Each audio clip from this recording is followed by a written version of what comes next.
ไปยามกระแลบเด้อมื้อนี้ไปคนเดียวเนาะบ่มีคู่หูไปนำมื้อนี้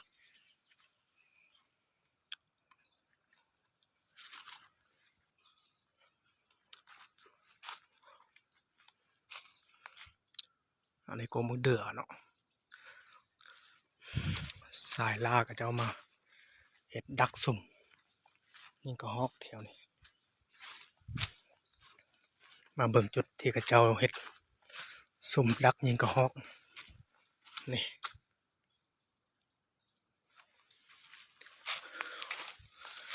น่าจะพวกปืนลมแหละแผนการเฮา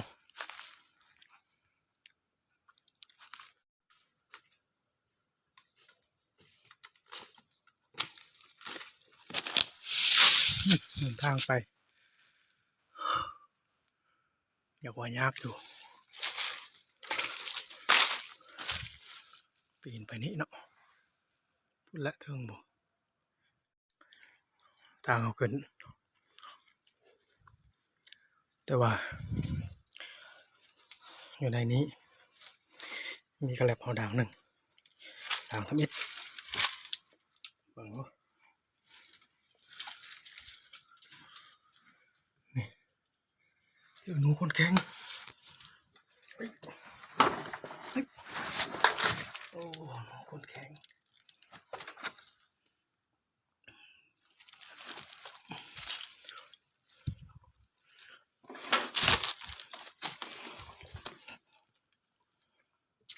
อ้าวได้ไปแล้วตัวหนึ่ง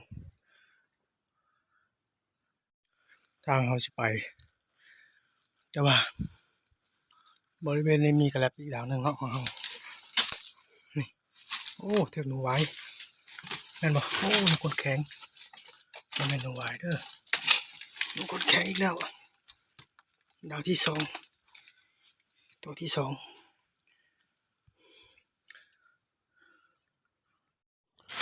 โอ้ทางไปอย่างว่ายากพอสมควรเนาะไปตามหอมตามลืบเลยนี่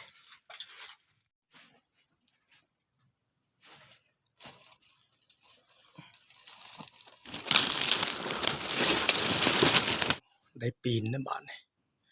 พ่นปีนขึ้นหน้าผาตัวนี้ยากทางบนนี่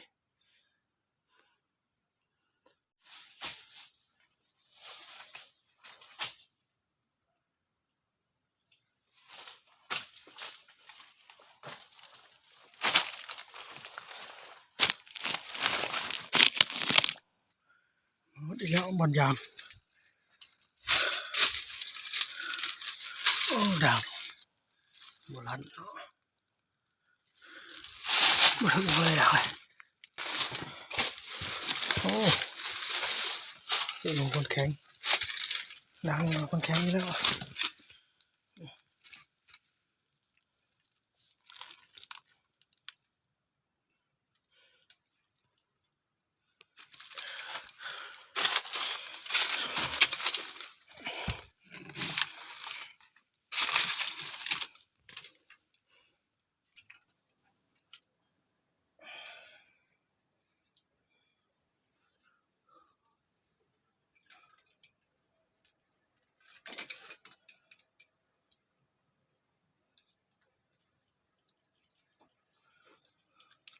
หนูคนแข็งอีกแล้ว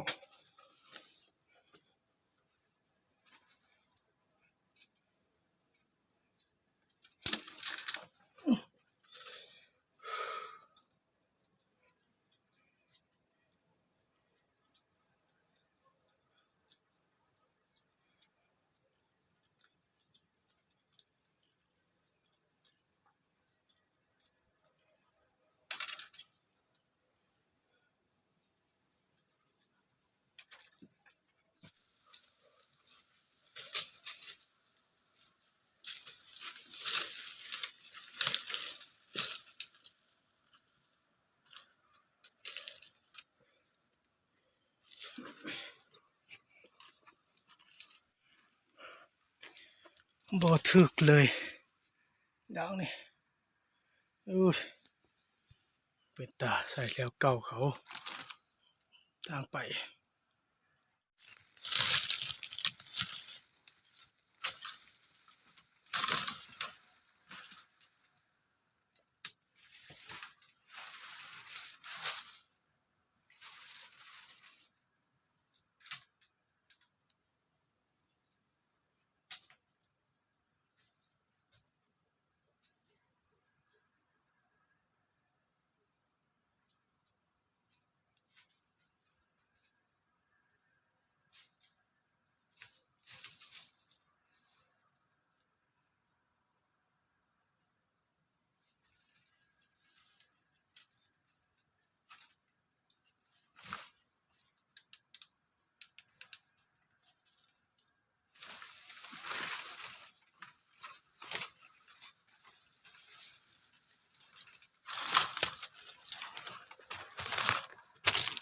หมดเขต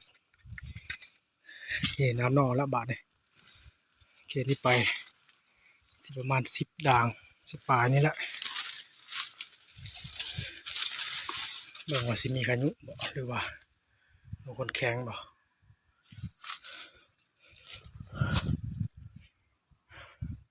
วิวด้านลมตรงนาเอาขึ้นมาสูงเติบละโอ้ด่างมันถึกคุณแข็งอยู่ในเห็นบ่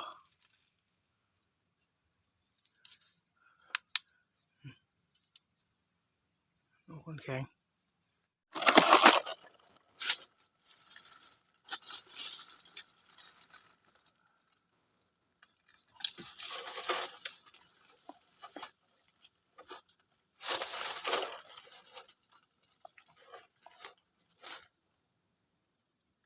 คนแข็ง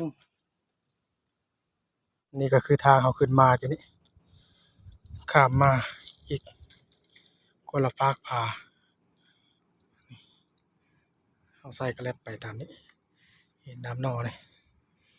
วิวด้านลุ่มนั่นห้องงานบ้านคนแล้วก็นี่หนองสะตีนผาเราจะไปตามนี้ลัดเลาะไปตามนี้เลย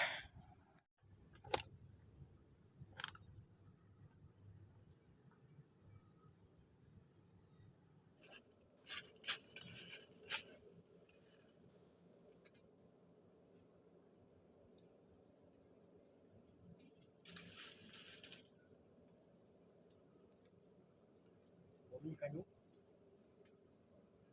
โอเค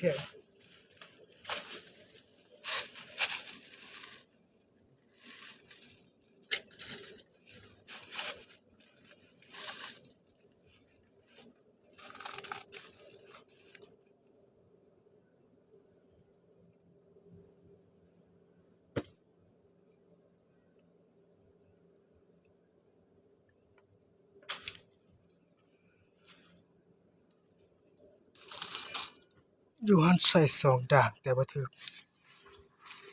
มาทางนี้จะเป็นด่างสุดท้ายอยู่นี่แหละเห็นบ่เสือกโอ้น่าจะถึกขยุพี่น้องถึกขยุอยู่แท้ว้าวโอ้ด่างสุดท้ายพี่น้องเอ้ยนี่ถึกขยุ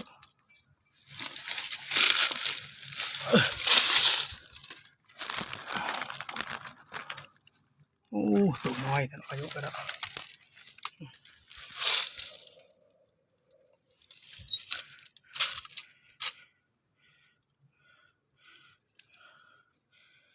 หากิดซ้ำอายุก็ได้สงสัยเคยเที่ยวกระแลบเขาผ่านมาแล้วโอ้เกือบบ่ได้เลยนี่หนีบหัวโอ้นี่แบบนี้เนาะนี่ทางมันพวกเฮลเบิ่งคือโบแมนทางอายุแต่ว่ามีเนาะ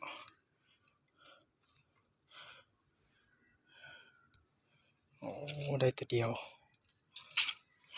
ทำเลมันหาบอนไซยาก มีอยู่ขยุแต่ว่าหาบนใช้ยากโพดรอตัวนี้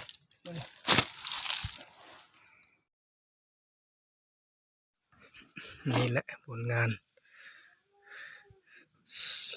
2 4 6 7ใส่ขยุ